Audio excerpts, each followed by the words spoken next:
Vamos continuar então a nossa lição. Fizemos a primeira parte, agora estamos na segunda parte. Nós vamos continuar estudando então dentro da lição número 8 sobre comprometidos com a palavra de Deus. No tópico 1 nós temos então a autoridade da Bíblia. Nós herdamos dos reformadores do século XVI o conhecido sola escritura, somente as escrituras, um dos 5 pilares da reforma protestante. Como eu disse na parte anterior, veja bem, sempre existiram os crentes pentecostais legítimos. Agora, quando veio a reforma visava o quê?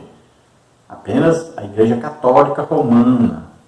Foi feita a reforma para combater a religião católica romana. Então a reforma veio e ela ajudou a pregação pentecostal.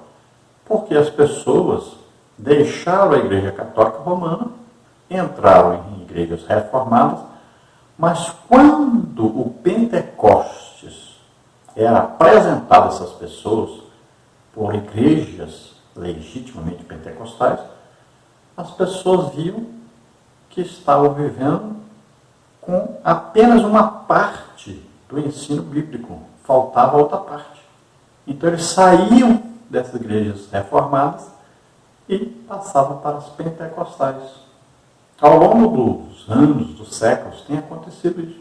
Quantas igrejas hoje são pentecostais e que antes eram reformadas? Não, milhares. A própria Assembleia de Deus no Brasil nasceu de quê? De 2 missionários suecos que eram o quê? Batistas, reformados. Que tinha acontecido já um avivamento na igreja deles. Lá nos Estados Unidos, lá teve um avivamento na igreja batista.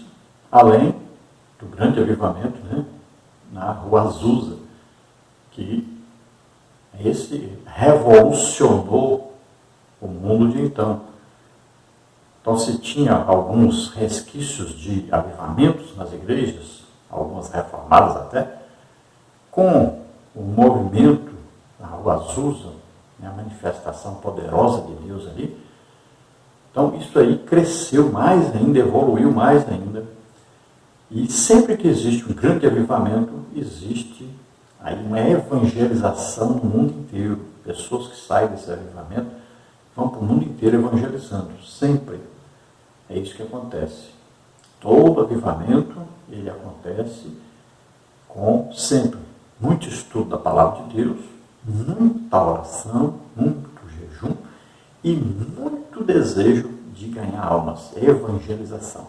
Se você quiser assim, mais detalhes sobre a reforma, sobre essas solas, que são aí 5, então você leia aí nos estudos nossos escritos, aí está o endereço embaixo. Nós temos sempre estudos escritos, temos os slides e temos os vídeos. Então, dentro do tópico 1, a autoridade da Bíblia, temos aí subtópico 1, sola escritura. Cada um dos 5 soli representa a chave de cada doutrina central dos reformadores, como Lutero, Zwinglio, entre outros. O brado de sola escritura significa que a Bíblia é a única regra de fé e prática para a vida cristã. E é por meio dela que podemos conhecer a Deus e entender a sua vontade. 2 Timóteo 3, 14 a 17. Os católicos romanos têm a Bíblia e a tradição. As testemunhas de Jeová têm a tradução do Novo Mundo e mais a revista Sentinela. Os mormons têm a Bíblia e mais o livro de Mormon e outras publicações como fonte de autoridade espiritual. Então veja aí quais são essas solas. Olha aí, primeira, sola escritura, quer dizer, somente as escrituras, ou seja, nossa fé é baseada na Bíblia, somente na Bíblia. Então, tudo que vai acontecer, nós vamos olhar na Bíblia. Concorda com a Bíblia? Então, está certo, está bom. Depois, solos Cristos, ou seja, somente através de Jesus Cristo é que nós somos salvos. E sempre nós vamos imitar Jesus Cristo. Depois, sola gratia, ou seja, somente pela graça. Só somos salvos pela graça. O que é graça? A graça é Jesus Cristo morrendo em nosso lugar e ressuscitando. Então, somos salvos pela graça, sem nenhum tipo de merecimento nem obras que vão nos levar a conduzir à salvação. Deus enviou Jesus, que pegou sobre os nossos pecados e morreu em nosso lugar na cruz. E isso é a graça de Deus para nós. Então nós vamos ser salvos o quê? Ouvindo a pregação sobre isso e crendo nessa pregação, né? Porque a próxima sola é sola fide, quer dizer, somente pela fé. Então nós vamos acreditar na pregação do Evangelho que diz que Jesus morreu por nós e ressuscitou. Paulo disse: com a tua boca confessares o Senhor Jesus, e em teu coração creres que Deus ressuscitou dos mortos, serás salvo. Jesus disse: olha, eu sou o caminho, a verdade e a vida, e ninguém vem ao Pai a não ser por mim. Em Atos está escrito aí: nenhum outro nome há dado entre os homens pelo qual possamos ser salvos, a não ser Jesus Cristo. 1 Timóteo 2,5 diz: olha, só há um mediador entre Deus e os homens, Jesus Cristo, o homem. Veja só. Então, só através de Jesus nós vamos ouvir a pregação sobre isso e vamos crer. Precisa da fé. Então, somos salvos pela graça de Deus mediante a fé. Precisa que nós acreditemos. Acreditar não é obra. Ter fé não é obra. Então, não existe como ser salvo sem acreditar na pregação da palavra de Deus, como está em Efésios 1,13. Né? Ouvimos a pregação, cremos e recebemos o Espírito Santo. E a outra só deu glória, somente então a glória a Deus. Então nós só damos glória a Deus pela nossa salvação, né? Por tudo que Ele tem feito por nós. Ele nos dá o alimento, nos dá o vestuário, nos dá o trabalho, nos dá o planeta para morar, nos cuida de nós, está sempre presente conosco e sempre em ação. Então somente a glória é para Deus. Subtópico 2. Nossos fundamentos. Os pentecostais ainda são vistos por alguns não pentecostais e cessacionistas como um movimento que baseia suas crenças e práticas nas emoções e ensina a crença no cânon aberto. São interpretações equivocadas a nosso respeito. Nós cremos que a revelação canônica se encerrou com os apóstolos do Novo Testamento, 1 Coríntios 15:8.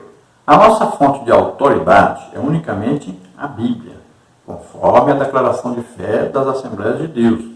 A Bíblia é a nossa única regra de fé e prática. Não necessitamos de uma nova revelação extraordinária ou pretensamente canônica. 2 de Pedro 1:19-21. Então, esses cessacionistas, né, que são aqui chamados, que eles mesmos se denominam aí, os reformadores, principalmente os calvinistas, que são cessacionistas, ou seja, para eles os dons do Espírito Santo cessaram na época dos apóstolos. O batismo do Espírito Santo com a evidência de falar em línguas só foi para aquela época, eles acreditam assim. Alguns dons, eles até acreditam que ainda estão em ação. Ou seja, eles decidiram o que eles aceitam e o que eles não aceitam. Engraçado que eles dizem que seguem a Bíblia, só a Bíblia. E aí não acreditam no que está escrito na Bíblia. E a Bíblia para eles é uma coisa do passado. Não pode acontecer no presente o que está escrito na Bíblia. É impressionante, né? Eles mesmos aí se contradizem. Então são cessacionistas por isso. Aí querem agora mandar no Espírito Santo. Isso aqui você pode fazer, isso aqui não. Eles é que decidem. São autoridade maior do que a Bíblia, maior do que Deus. É impressionante, mas é esta a realidade. Então eles acham que nós vivemos por emoção, porque as manifestações do Espírito Santo acontecem na nossa igreja, e aí é evidente, quando existe a presença de Deus, as pessoas choram, né? Também, ao invés de nós ficarmos gritando aí, gol na frente da televisão, a gente grita glória a Deus, aleluia, nós estamos na igreja, Deus está ali, nós estamos louvando, adorando a Deus, né? Aí eles ficam chateados com isso. Também nós temos as manifestações do Espírito Santo que ocorrem no nosso meio. Você pode consultar, por exemplo, né, o diário aí do Gunnar Wingre, você vai ver que sempre existiram essas manifestações que nós vemos hoje. Lá diz bem claro que houve risos, gente caindo para o chão, gente pulando, gritando. Tudo isso acontecia existiam naquela época. Não tem novidade nenhuma. O problema nosso é que às vezes a gente não conhece nem a história da nossa própria igreja. É vergonhoso, mas é a verdade, é a realidade.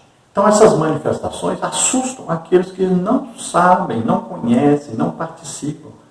Você falar que aconteceu uma coisa no culto, mas você não estava no culto, você acha tudo estranho. Você não estava lá. Você não estava ali vendo a presença de Deus, Deus agindo, fazendo as coisas. Então, você de fora, vendo um relato, você acha absurdo. As coisas de Deus são assim mesmo, loucura para aqueles que não conhecem, não participam, não têm intimidade com Deus. Agora, a Bíblia, ela ensina para nós as coisas. Então nós vamos ver várias coisas que aconteciam. Por exemplo, no Antigo Testamento, os sacerdotes não conseguiam ficar de pé, porque a glória de Deus invadiu o templo. Olha só, coisa tremenda. O que acontece hoje as pessoas acham absurdo, mas aconteceu no Antigo Testamento.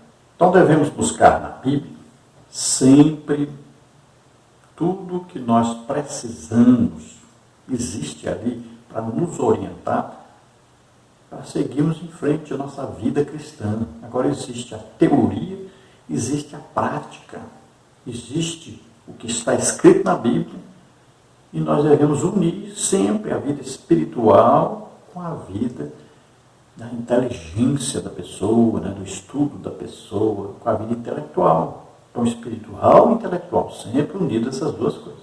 Isso, tópico 3, não somos deístas. Deísmo é a doutrina que afirma a existência de Deus, mas que ele está muito longe de nós e não se envolve com os assuntos humanos. É como um relojoeiro que dá corda no relógio e esquece-se dele. Nós somos teístas, isto é, cremos que Deus não está longe de cada um de nós. Atos 17, 27. Ele está interessado no ser humano. Hebreus 11, 6. O fechamento do cânon sagrado não significa que Deus abandonou suas criaturas e seu povo. Nós cremos que Deus continua a se comunicar com o seu povo por meio dos dons espirituais. Atos 2, 14 a 21. Entretanto, essa revelação não se reveste de autoridade canônica para a igreja. Deus se comunica conosco pela leitura de sua palavra, pelos dons espirituais, sonhos, visões e até pelas coisas simples do dia a dia. Atos 2, 17 e 18. Então nós somos teístas, ou seja, acreditamos que Deus está presente conosco, acreditamos que o Espírito Santo mora dentro de nós somos templo de Deus, morada de Deus na terra. Acreditamos em todas as manifestações do Espírito Santo que estão sendo vividas na igreja. Nós temos a teoria e temos a prática. Nós combinamos as duas coisas, né? Seria como um pássaro que tem duas asas. Então tem a parte teórica e tem a parte prática. Então tem a parte intelectual e a parte espiritual. As juntas é que são a verdadeira vida cristã baseada na Bíblia. Então os escritos, o cânon, chamado cânon, né, que reuniu aí os livros da Bíblia, juntou tudo e formou a Bíblia, esse livro que nós temos. Então nós acreditamos que não precisa colocar mais escrituras aí. Aí tem o que? A base para a vida cristã. Tudo que é necessário para a salvação do ser humano está aí na Bíblia. Não precisa acrescentar mais nada. Agora, é evidente que existem coisas na nossa vida prática que não estão escritas na Bíblia. Isso é evidente. Já pensou se só acreditássemos realmente, está escrito na Bíblia isso? Se não estiver, eu não acredito, não pode acontecer comigo. Imagine, tanto de milagres que acontecem hoje que não existem na Bíblia, não estão registrados na Bíblia. Tanta coisa que nós aprendemos na nossa vida cotidiana, né? Nosso conhecimento com Deus, nossa experiência com Deus, não estão escritas na Bíblia.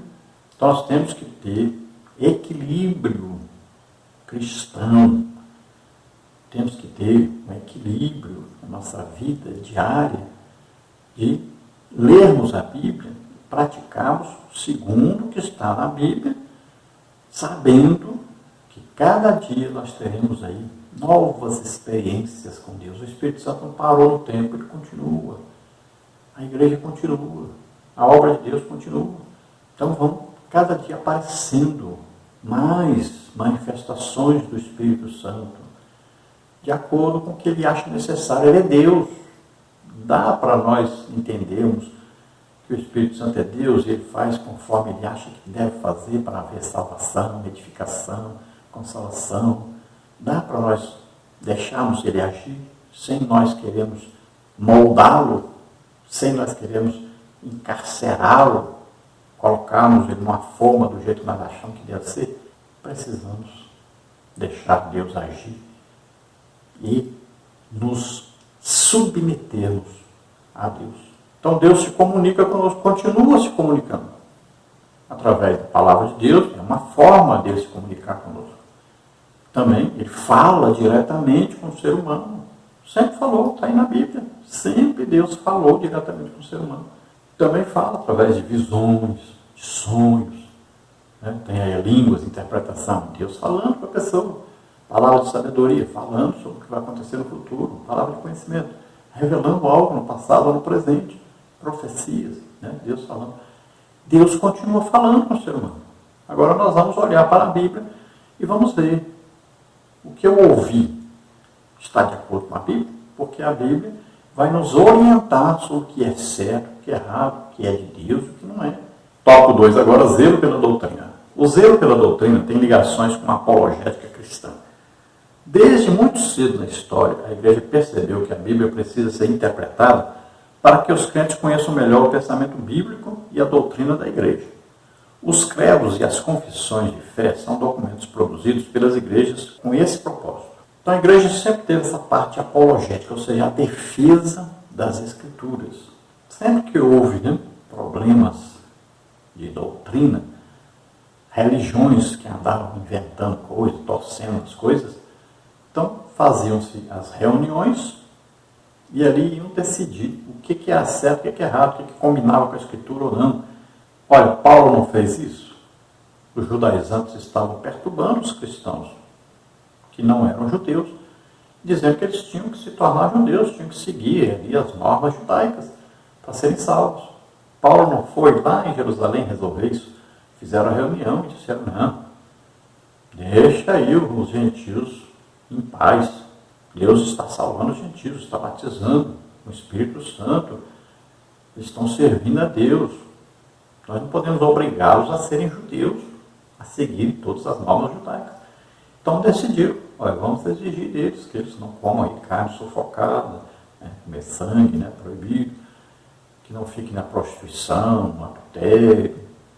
Então fizeram algumas coisas, falaram, isso aqui, seguiu isso aqui, tá bom. Não precisa de guardar sábado, não precisa frequentar uma sinagoga judaica, veja só, não precisam ficar aí a mesma tipo de alimentação do judeu. Então, tudo isso nós aprendemos. E assim existiram as reuniões para se decidir algumas coisas, ajudar as pessoas. Por exemplo, a Trindade, tiveram que fazer uma reunião, porque alguns eram unicistas, diziam que é só Jesus, outros diziam que é só Deus, Pai.